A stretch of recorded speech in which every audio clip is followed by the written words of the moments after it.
বাংলাদেশের বিমান বাহিনীর আধুনিকায়ন এখন সময়ের দাবি, কারণ বাহিনীর সরঞ্জামের বড় অংশ এখনও অপেক্ষাকৃত পুরনো। ফলে আধুনিক মাল্টিরোল ফাইটার, উন্নত রাডার, নেটওয়ার্ক ভিত্তিক যুদ্ধ সক্ষমতা বাড়ানো সামরিক পরিকল্পনার স্বাভাবিক অংশ। সম্প্রতি প্রধানমন্ত্রীর তথ্য উপদেষ্টা জানান, চীন থেকে জে-10 যুদ্ধবিমান ক্রয় প্রক্রিয়া এগিয়ে যাচ্ছে এবং কেন জে-10 কেনা হচ্ছে তার একটা ব্যাখ্যাও তিনি দিয়েছেন।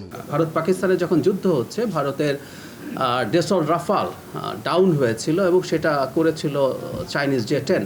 প্রতিরক্ষা বিষয়ক ওয়েবসাইট দ্য ওয়ার জোনের তথ্য অনুযায়ী চীনের তৈরি জে-10 ভিগোরাস ড্রাগন চতুর্থ প্রজন্মের বহুমাত্রিক যুদ্ধবিমান। সুপারসনিক গতির এই যুদ্ধবিমান একই সঙ্গে আকাশযুদ্ধ, স্থল ও সমুদ্রের লক্ষ্যবস্তুতে ও শত্রুর রাডার ও যোগাযোগ ব্যবস্থায় আঘাত হানতে সক্ষম।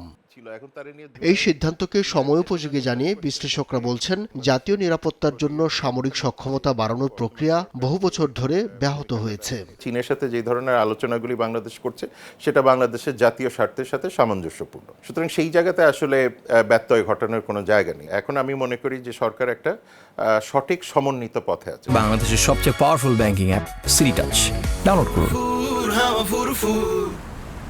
গত 30 বছর আপনাকে বললাম যে ওই 8টা মিগ-29 পরে আজ পর্যন্ত কোনো কেনা হয়নি।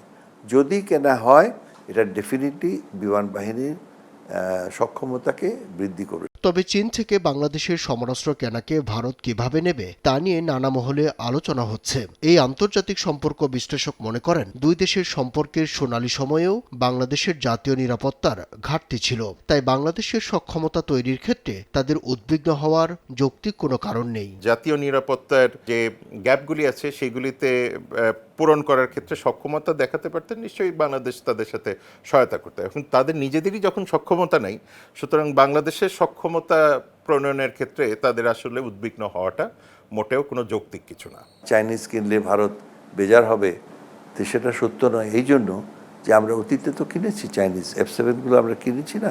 জে-10CE কিনতে সরকারকে গুনতে হবে 220 কোটি মার্কিন ডলার, শোধ হবে 10 বছরে। এর পাশাপাশি আছে রক্ষণাবেক্ষণের খরচও। অর্থনৈতিক সংকটের মধ্যে এই চাপ সামাল দেয়াকে চ্যালেঞ্জ হিসেবে দেখছেন এই নিরাপত্তা বিশ্লেষক। বর্তমানে যে অর্থনৈতিক অবস্থা বাংলাদেশের, যে এত বড় একটা ভেঞ্চার তারা করতে পারবে কিনা, যদি তারা পারে ইট ইজ ভেরি গুড।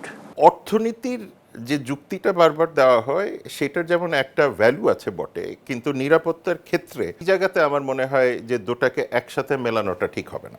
সমরাস্ত্র কেনার ক্ষেত্রে পশ্চিমা ভূ রাজনৈতিক সমীকরণের বিষয়টিও মাথায় রাখার পরামর্শ বিশ্লেষকদের। আব্দুল্লাহ শাফি, সময় সংবাদ, ঢাকা।